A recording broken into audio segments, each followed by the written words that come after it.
I'm going to begin a whirlwind tour of the educational technologies that I use in my classroom for student purposes and for my own teaching. The last time I made this video, it took me about an hour to go through these things. The next time I'm down to a half hour. This time I'm shooting for under 5 minutes. So here we go. Number one, I got the Session Buddy going up right now. Saves all these web pages that I want to show you because there are about 24 web pages right here, and this one's the 25th web page down here, just to show you the different kinds of resources that we're using on the internet. And I've got about 100 websites that I normally go to on a regular basis, so think about that for a moment. Think about how many websites you use on a regular basis, and then start thinking about the number of websites that my students and students across the state could be getting introduced to on a regular basis. So my Session Buddy's right up there on my toolbar. I hit that, saves all of the tabs I have opened up just in case we crash. I named it Demo of Standard Web Pages I Use, and so if we crash I can open it back up. Moving on, here is Taylor Mali doing his poem What Teachers Make on YouTube. I use YouTube for a ton of stuff. I use it to store videos so I can free up my school server space. I have my students create YouTube accounts so they can store videos there of their own projects as well. It's a great collaboration site. It's a great place to share stuff. It's obviously a great resource for doing research and other types of stuff like that. Moving over here, Evernote. This is one of my favorite note-taking applications out there. You can see that I've used it for a number of different reasons in here. I go into, I'm big on wilderness survival kinds of stuff, you know, so here's a lot of my wilderness survival techniques. So Evernote, you can collaborate, you can share, you can take notes, you can use it on iPad, PC, Mac, smartphones, iPhones, all that stuff works on your iPod Touch. GameStar Mechanic. This is a website that allows students to design games while they're playing games. So you play and learn. You take courses. You make your own games. You join the community. You play games. You comment on games. You edit games. You continue to build your skills. Most students that have done this have followed it all the way through with no loss of interest because all of a sudden building a game becomes a game. Quick Note. Popping up here, this is an incredibly powerful resource. As you can see, like in here, today I was doing some research on 21st century classrooms. Large wall displays is one of the things I was looking at. Another area I was looking at today are audio sound systems using Quick Note. I can copy and paste right from web pages, put it in, I can share it from here. I can universally access this from multiple different places. Of course, audio systems, very powerful tools for keeping all of your students engaged. Keepvid.com. I can type searches in here. I can copy and paste URLs from YouTube videos and paste them into here, and this allows me to download MP3s, MP4s, and access those media materials to make projects for classroom endeavors. Free resource, wonderful tool. Adobe TV. In Adobe TV, I can go through and I can learn about products like After Effects, Dreamweaver, Flash, doing animations, Illustrator, Photoshop. I'm sure you've recognized some of these in here. After Effects is a program that we use a ton in my classes, as well as Photoshop and Dreamweaver. So, you know, I'm taking a lot of time and going through and taking these tutorials and studying and learning how to use the software. Wikipedia. This is an incredible site. A lot of people have heard bad things about Wikipedia. Most of it's just a huge smear campaign, basically, and just a lot of folks that are misinformed about what Wikipedia is. Take some time to read the discussion pages that go on behind the actual Wikipedia page, and you're going to see experts from all different fields as well as lay people who are just really interested in the stuff knock down, drag out fights about what is factual information. If you put an opinion in here, like if I put a straw man argument in here is an argument between two men made out of straw, it would take about 30 seconds before I would lose my license to edit on Wikipedia, as well as I would be bashed by like 90 people whose whole lives are spent doing nothing but studying the straw man argument. So there are people who are dedicated to certain little things in life. Another thing on Wikipedia I'd like to show you is I use this tool. Right click, it's called annotate the scroll bar. I can hit add a note. I can type in something. When I hit save, I'll hit cancel. It pops it over here. Oh, I want an example. Here's an example. Sunny days are good. If all days were sunny, we'd never have rain, and without rain, we'd have famine and death. So there's the straw man argument being built up right there. And if you'd like to continue reading on, I would encourage you to go and look at that. Straw man argument is one of the most common fallacies that's used out there by folks. Moving along over here, TED Talks. This is one of the greatest intellectual websites out there to get students information about technology, education, and design. This is the information technology world that we're talking about. So you have people like Ramesh here who's talking about, 1,000,000,000,000 frames per second with a video camera. That's insanity. We've all seen the picture of the bullet going through the apple, and you can see the bullet about 3 inches past the apple and the hole being blown through it. That's nothing. That's only like 10,000 frames per second. This is 1,000,000,000,000. You can see light moving with this stuff. It's crazy.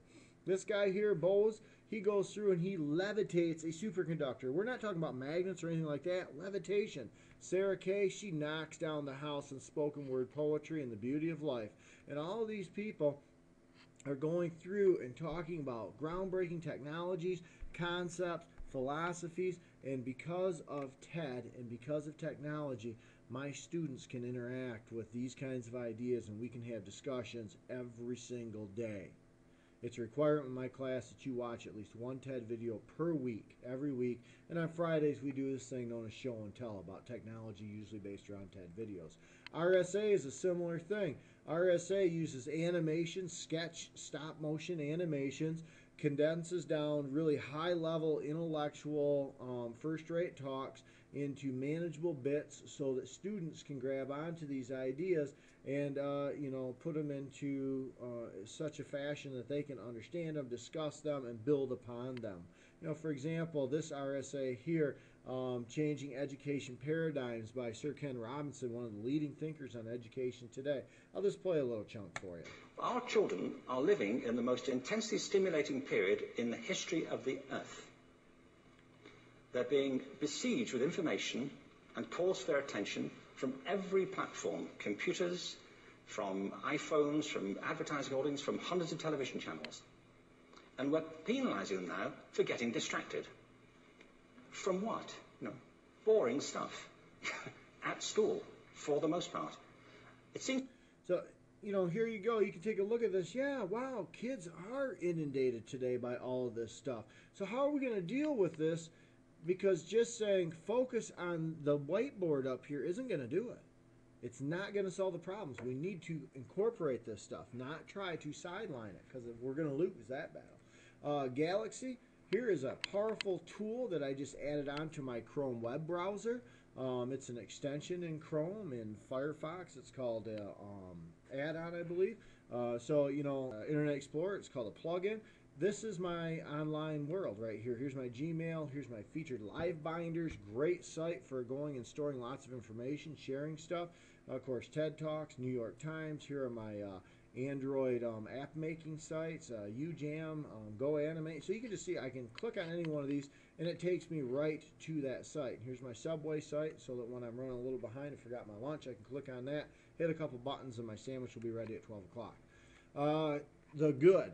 This is a great idea here. This is where people are coming in and they're going, you know what, Facebook's great, but let's have a web forum where people are going to get together and work for positive solutions to ideas. Not just sit around and complain about stuff, but find positive solutions for them. And so The Good is one of those sites that does that. And again, you can see I used an annotation mark up here. And it says, at school, even in kindergarten, you teach us how to behave. And I'm thinking, okay, where's that at? I don't see it down there. And it didn't quite line it up across from that. So if I hit Control F, puts this up here. Here's my, let me just retype that in. At school. And it tells me that there are 3 phrases on this webpage of at school, and they're all highlighted. And at school, even in kindergarten, you teach us how to behave in the world, says this young lady. You teach us not to fight. Basically, to respect others and to clean up our messes and to not hurt other creatures and to not be greedy.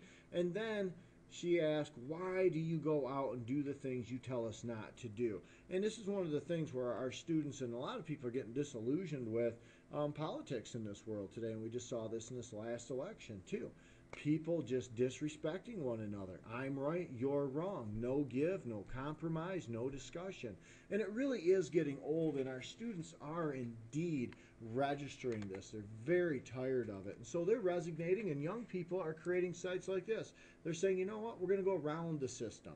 We're not going to use the system. We're going to go around it. And we're going to go around it with technology. And because a lot of the folks who are in politics today graduated 30 years ago, before there were even computers in the classroom, they don't even know this stuff exists. So I would encourage every politician to get out and start doing a little web browsing. StumbleUpon would be a great site for you to start off with. Okay, moving along here. Oh, and I do want to show you another thing over here. I just right click and I add a selection note in here.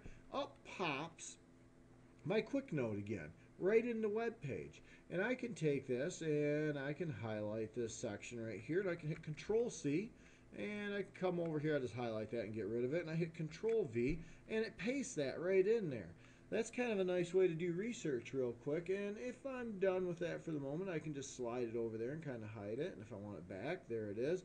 And if I go over here and close, or if I hit this home button, it's going to pop me back over to my quick note page, and it's going to create at school, even in kindergarten. And I'm going to be able to save this and keep it along with everything else that I have. So Quick Notes, a really powerful tool. It can be used on a lot of different levels. Meritful, this is a great website created by some folks right down in Detroit, Michigan.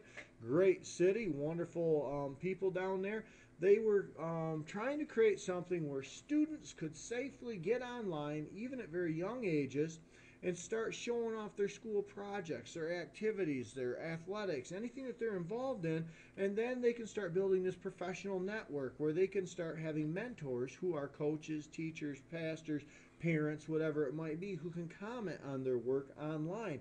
And you can start building up this digital portfolio from a very young age. You know, that so that when people go and do a Google search for you, one of the first things that pops up is your Meritful page, as opposed to maybe some Facebook conversations that you weren't so proud of anymore. Meritful doesn't allow for those kinds of things. So, interesting page, well worth taking a look at.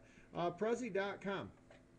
This is an online presentation tool. It takes 1.5 minutes to figure out how to use. That's how long the tutorial is, and then you're up and running and going. Very easy program to use. It uses spatial movements to create your messages or your metaphors.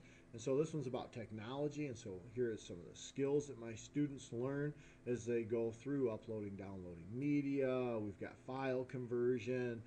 We've got transfer of media, which is huge. You know, people, how do you get this from point A to point B? I just made this project. How do I get it to the projector? My students learn that stuff all the time. Equipment usage, that's the short list right there. That is for sure. You know, project-based learning. This is what we do, and we do it all the time. You know, identify problems, create a plan of attack, put that plan of attack into action, come back, look at the results of that plan, reevaluate, see where we need to go, polish, and present. There's a lot of collaboration that takes place in there too, and presentation tools are part of that. So again, another free resource online. UJam, this is a place where you can go in and you can record your voice. You could upload a file. You could go in and take a song and rejam it itself. And it turns out you can do some pretty cool things with this. So, you know, here's me reading a little bit of John Keating's poem, "We Don't Read and Write Poetry Because It's Cute." I'm a creative writing teacher as well as a technology teacher, because really, it's all communication. You see, we don't read and write poetry because it's cute. We read and write poetry because we are members of the human race. And the human race is filled with passion.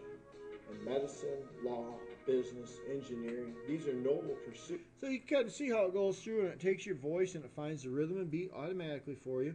It plugs in a soundtrack. Now you can go through and re-edit that soundtrack and put in something different if you don't like it. You can change the overall quality of your voice, like an auto-tuning thing. There's a lot of really cool stuff you can do with this. I made a project-based learning story in here. I've got a good morning class one. I've got a project based on another musical selection by the 1970s musical group The Doors, Texas Radio and the Big Beat. That's a tribute for one of my former students. So a lot of possibilities in here for UJam. Again, another free site. Go Animate. Here's another site where it has a level of free access to it. And in this site, you can go through and create videos. And so I'll just play a little bit of this chunk of this one here I made about technology. And you can kind of see the little me that's in here. Was able to create a little cartoon animation of myself, more or less. I'll let that load up real quick. Using advanced technologies, educators the world over are reviving education. With so much potential within our grasp, I need to act quickly. Our students cannot wait while Lansing and Washington drag their feet on real reform. Using skills developed through personal initiative.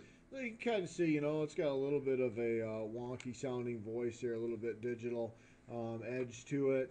I can go through and record my own voice and put it into there, which I do often with a lot of these videos. I've created a number of videos. Students have created videos using GoAnimate. It's just another creative way to communicate ideas. When I'm done with these videos, I can email them to people, I can post it on my Facebook page, I can send it out on Twitter, Tumblr, and a number of other areas. I can export it up to YouTube, and I can also download it and put it on a flash drive and move it someplace else, or maybe import it into some audio video editing software like Sony Vegas or something that we use on a regular basis. So again, GoAnimate, very creative site, another great way to communicate and share ideas. TweetDeck, this is a wonderful tool for educators and for students. You can see my tweet feed over here. You can see my interactions where I've commented on or been engaged in conversations with different folks or entities. And then here's my research portion of my TweetDeck, where I am following Edutopia and Mindshift and Marzano Research Laboratory and other educational sites like that. I get so much information out of this, it's unbelievable. Then I have my Facebook feed just running right through here. And of course, Facebook is obviously a social network, just like Twitter is, but social networks are morphing into social professional life networks. They're ways to connect and engage and collaborate. I have students who send me videos all the time on Facebook. I follow TechCrunch on Facebook. So I get a lot of great information. I am friends with other educators on Facebook, as well as in Twitter. We follow one another. So there are a lot of great ways to engage, with tons of information through these kinds of networks here. Of course, Twitter, if you haven't got a Twitter account yet, you really should get one. I wouldn't jump right to the TweetDeck until you've tried Twitter. Don't follow too many people initially on Twitter, otherwise you're going to wind up overwhelming yourself. Again, same as TweetDeck, it's just a little scaled down, a little bit more manageable. So you can see in here where, I'm following Newaygo Schools. And it looks like someone in there has a don't criticize, condemn, or complain kind of a thing. That's interesting to see what that would be about. I am also putting up my own stuff out here.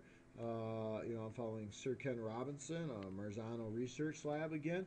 Facebook over here, again, same thing. We just kind of talked about that. All the possibilities within Facebook. Edmodo looks a lot like Facebook, but it's an educational tool where I can create classes in here, and I have all of my classes in Edmodo. I have a calendar in here where I can put in, it looks like nothing is coming up due right away, but I can put in assignments and that kind of stuff and keep track of things. There's a grade book in here I can go in and look at and see how my students are doing on their quizzes and stuff. I can go in and create a new grade in there if I so choose right from that point. I can click on a student's name. It's going to take me to their individual testing. Maybe I want to go down and I want to look at like test number 1, for example, overall for the class. I can see the first time that they took this test, they struggled on, what looks to be like out of the first 9, 8 of the first 9 questions, and then the last 3. And then, if I come back over, hit my back button here, come back one, and I want to look at the last quiz that they have taken on here. I can see that the struggling has gone down significantly. They're still having some difficulties on here, but a lot less red and a lot more green. So it's just a quick analysis of it. Here's a nice slider bar that's telling me roughly 87% of my students are doing well in here, so very good. That's my average score. Here are my high flyers right here. I can go through and hand out badges to them for doing well on things. They can give me feedback about what they thought of the quiz, kind of stuff. So tough and challenging, this student says. Interesting, this student says. Bored, this student says. Like it. So, they get a chance to communicate with me about how they feel about the quizzes.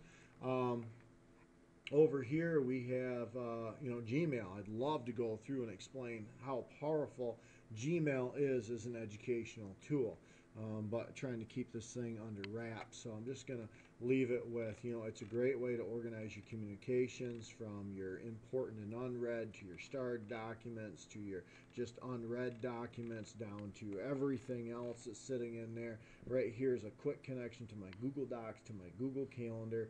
I have my Teambox right in here, and we'll talk about Teambox, I believe, in just a moment. So it's just an incredibly powerful tool.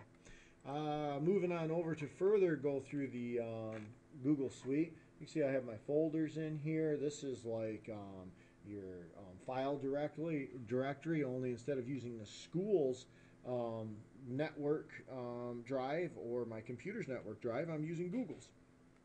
So I'm storing a lot of information in the Google site, which is great. This allows me to create documents like such, which I shared recently with a number of fellow educators, trying to just see how many people out there would be interested in meeting with Representative Bumstead to talk about educational policy and to share our ideas and to be ambassadors for our students in our profession. Recently, I sent an email that suggested that that might be an important thing to do, being that Mr. Bumstead's office hours are always kind of not matching up with our work hours very well. So, we can schedule an independent meeting with them, but I think, it'd be ideal to sit down with someone who's on a couple of education committees, from what I understand, to sit down on a regular basis, maybe once every other month, at the very least, and just talk to educators. And so here's a little poll that they can take, and I just sent it out today, so I'm going to guess there probably aren't too many responses yet, but take a quick look here, go to the spreadsheet, and just kind of see what's come up so far. I'm going to guess probably not a whole lot. We'll see if it comes around. But, I show students how to use these things so they can take polls in class. They can mail it out to anyone with an email address, or they can just share the URL for it. Whatever it is, that's not the one that I wanted right there. So instead of the spreadsheet, we want to go to the summary. I always forget about that. The summary gives you a nice graphing stuff, and it usually pops up quicker. Okay, so we've had one response so far, and that one response strongly agrees that they would like to see some office times, and they would like to attend these meetings. So, but one response is not good scientific data, which obviously is something that you would always teach your students too as well, that you need a certain number of responses. So anyways, there's one way where you can go in and you can create, a form and send that out to people, unlimited number of questions, that kind of stuff. Moving along. So here is Google's PowerPoint basically. And in here, I can add in, like I did here, I just grabbed a picture and I'll show you how I did that. I went in and I took the word project-based learning, for example, and I hit Control-C to copy it. And actually, I can just go right here and I can say, let's research that. I don't even have to Control-C anything. Just pops up automatically over here. And here is some information about project-based learning. Here's that picture, and all I did last time was just drag it and drop it. I won't do it again. And I can just pull information right into my work area right from the program itself. So I don't have to go to another window or something like that. I can put videos in there. I can animate things. I can do all kinds of stuff just like PowerPoint, only I'm using it through Google's apps here, and it's free. So very powerful tool. Going over here to Google Docs. Again, has that same feature where I can do research right over here in this pane. I can also just close out and open up my space. I can go through, I threw out a question to my students based on a video we watched. Hey, please write a question about it that's not a yes or a no question. And then I want you to go through and answer 2 other students' questions in here. And as you can see, a lot of writing gets generated in this quite quickly. And not only is there the main writing out here with these questions, there's sidebar comments that start taking place too as well. So that you can go, hey, what's this mean right here? He said that robots would take our jobs. So I'm going to highlight that, and I'm going to right click on it, and I'm going to hit comment, and I'm going to say who, said that or something. I'm not actually going to put it in, but if I did put it in, it would look something like any one of these side comments along here. And this is where students can interact with one another. Now, if someone puts a comment in and I want to comment on their comment, I just click on it. Now I can reply to their comment. And that'll appear right below it, just like these ones up here did. And so now we have students finding all kinds of avenues to have discussions and talk about their ideas in a very safe environment. Students who normally don't talk in class excel at this. They use Google Docs extensively. Students use it for small group projects. Students use these skills in other classes to collaborate with one another. Because if I'm sitting at my house and I have internet access and you're sitting down in Lansing and you have internet access, we can both be typing together on this. We can both be commenting on the side, and we can even hit comments up here, and we can start carrying on an additional conversation going right along with us, and you can kind of see that conversation that's taking place. And if you don't use this stuff, you might think, good Lord, how can I keep all this stuff straight? It's pretty simple once you get using it. It's just kind of second nature to a lot of our students. And again, if I want to do some quick research or something, and it's just like, oh, okay, what do you mean by technological advances? You know, I'm not quite sure what that means, so I'm going to right-click research, and they're popping up. It's doing some stuff, and 50 technological advances. You know, here's a Wikipedia article on other technological advances. I can really quick go through. I can preview that, take a look at that. I can open up the whole article if I'm not seeing it well enough. There are a lot of ways that I can use these kinds of tools to real quickly take care, consume a lot of information, process a lot of information, talk about a lot of information, share a lot of information. And I'm doing it all for free as long as I have the device to do it on. Without the device to do it on, it's not happening. So anyways, there we go. Quick run through on that kind of stuff. Let me show you Teambox really quick. It's just another collaborative tool. Got to find my Galaxy. There it is, getting lost in all these tabs. Pop open Teambox. I'll show you one area in here where a team of about 6 of us have been working on part of the production for the AT&T McCall State Technology Showcase. So here are the members of that particular group here. Now, you can only have 5 members in a group, but we figured out a way where we can kind of daisy chain and kind of bring more people into the group together. And one of the things that we were initially working on was the list. And the list is a list of, you know, some research, program-specific skills, mostly universal technology skills that we need to have in order to be successful in the 21st century. And then, of course, some ideas about project-based learning, which is really how almost all of this stuff is tackled in my classes, is through project-based learning. So, you know, great collaborative toolbox. Again, it's free, up to 5 people per use. You can see over here that, I mean, I've got students using it for all kinds of projects. We've got a thing that we do called Silly Hallway Passing Time. And so I've got a group of students who are working on creating ideas for hallway passing time adventures. We do it 3rd hour every Friday to bring smiles to people's faces. Just another fun thing that we do here at Newaygo. So anyways, there are my Web 2.0 resources that I'm using. Kind of come down here, run you through some of these other tools that I have. A Real Player Conversion tool is for converting audio or video files into the proper formats. Sony Vegas we use to do audio video editing. We use that program. It's like our workhorse. This is used day in and day out.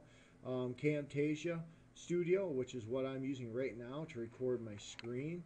You can see these really cool screenshots here made by one of my students, Antonio Gonzalez, using Photoshop and After Effects and a few other programs in there to create some really nice looking homemade original Newaygo screenshots. So really powerful tools there, and Antonio's very proud of those, as he should be. This right here is Roxio Creator, and this allows me to burn very quickly audio CDs, DVDs, data disk, and you know, those kinds of things. Snippet, this little tool right here, allows me to go through and just outline a chunk of my screen, turns it into a JPEG or a GIF or a PNG, and then I can use that as a picture in another area. Let's see what this is. Oh, that's that same thing again. So anyways, there we go. It's a lot faster on that one. I'm sure I skipped over a few things. we use a lot of technology, and the more devices that we have access to, the more we're able to use this technology. The better our infrastructure is, the more we're able to use this technology. So, but we need support. We need support. I'm here, you know, it's 11:50 p.m. right now. I'm not going to be out of this place till 1 o'clock in the morning easily. I'll pop back in at 8 o'clock, you know.